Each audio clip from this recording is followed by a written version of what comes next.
Estamos en Bahía Blanca en septiembre de 2012. Soy Alejandro Zavala, soy licenciado en Kinesiología y Fisioterapia. Después estudié 6 años osteopatía en la Escuela Osteopática de Buenos Aires. Como ya sabemos, en la actualidad hay 2 grandes escuelas que se dedican a las manipulaciones, a tratar mecánicamente la columna y las distintas articulaciones. Tratan las subluxaciones por medio de manipulaciones. Esas 2 grandes ciencias que actualmente se reconocen son la osteopatía y la quiropraxia. Pero mi idea es en un próximo video mostrar los orígenes de las manipulaciones, los orígenes en el antiguo Egipto, 2500 años antes de Cristo, fue pasando por Grecia, por el gran Hipócrates, el padre de la medicina. Hipócrates fue el primer gran quiropractor, pasando por las distintas etapas, distintas escuelas, por las distintas culturas, hasta llegar a la actualidad donde son reconocidas estas 2 ciencias, la osteopatía y la quiropraxia, que ha aportado muchísimo a la ciencia, porque de la columna vertebral salen los nervios que van a la parte musculoesquelética. Por ejemplo, un problema en C5 y C6 puede comprimir el nervio que va al brazo y daría una neuralgia, hormigueos en los dedos, parestesias. Lo mismo con el E5, el E4, si hay una hernia, produciría una ciática, o el E5 sacro, también lo mismo, produciría una ciática en la parte posterior, donde se tratan estas patologías con manipulaciones.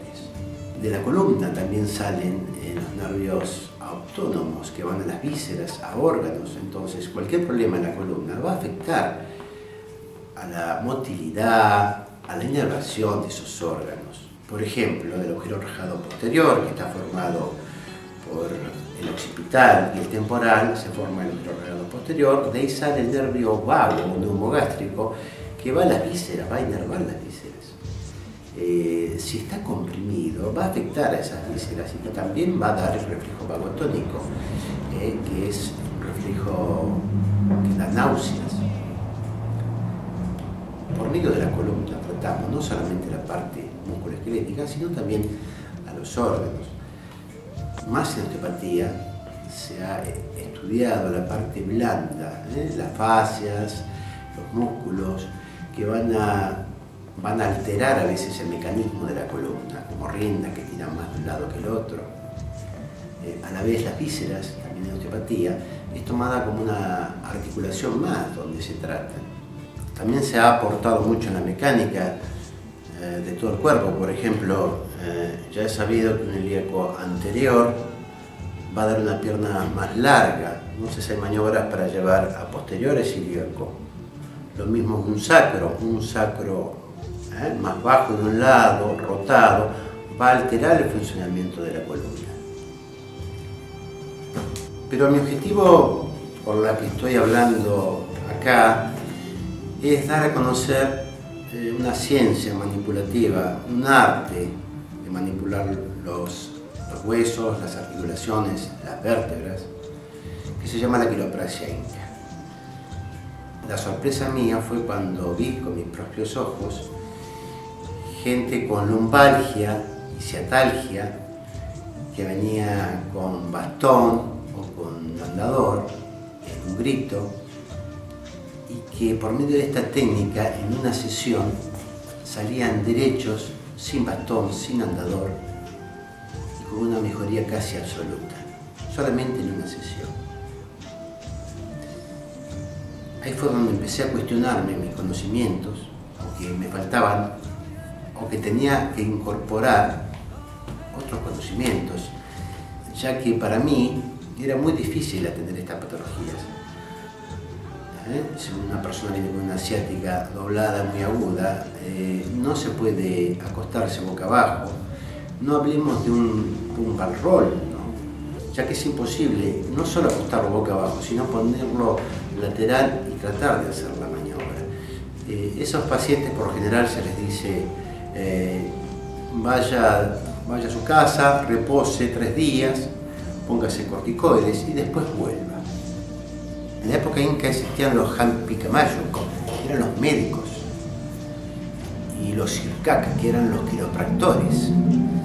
Eran unos sabios, ya que en esa época no existía la rueda y todo se hacía físicamente. Eran conocidos los chasquis, que era gente que corría para transmitir un mensaje, para llevar un mensaje, era el correo. No existían los caballos, todo lo hacían, se movilizaban en las grandes montañas y grandes distancias corriendo a pie, y ya es conocido la gran arquitectura que ellos hacían llevando piedras sin la rueda. Entonces era todo un exceso físico. Entonces los médicos desarrollaron por necesidad una gran técnica, una gran quiropraxia, ya que eran continuos los problemas musculoesqueléticos. Lo que pasó con la llegada de los españoles es que a estos grandes médicos, a estos grandes sabios, se los mató porque eran las cabezas que podían influir en las demás personas. A la vez había una competencia religiosa, tanto que la medicina en esa época española como la inca invocaban a distintos dioses.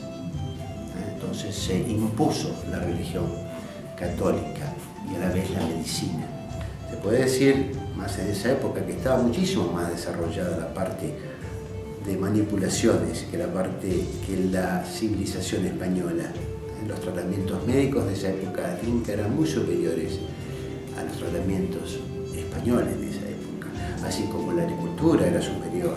La agricultura de los incas era superior a los de los españoles de esa época.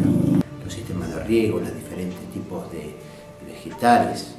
Esta cultura de 5.000 años de historia se fue transmitiendo por medios de recalqueros, que son los que acomodan los huesos, las vértebras, por medio de manipulaciones, o los sobadores, que por medio de masajes, donde lleva más tiempo, busca lo mismo, alinear los huesos.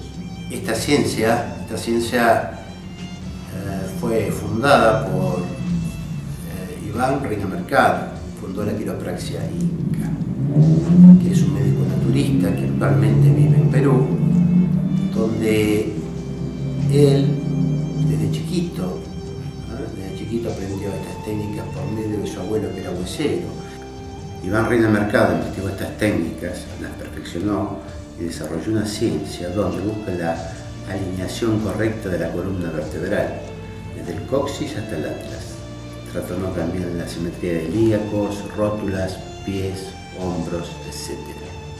Tengo el honor de ser alumno del doctor Reina Mercado, y me dio el permiso para transmitir esto, donde yo voy a contar la historia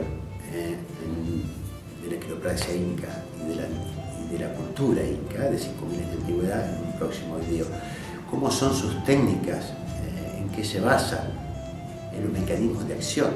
Pero ahora los quiero invitar a ver mis videos, donde yo aplico esta técnica, y van a ver al paciente agudo, en vivo, paciente que viene con dolor en vivo, y el tratamiento y los logros del tratamiento en una sesión. En la mayoría, en una sesión hay unos cambios significativos. Esta técnica puede durar no más de 3 sesiones. Los invito a ver los videos. Muchas gracias.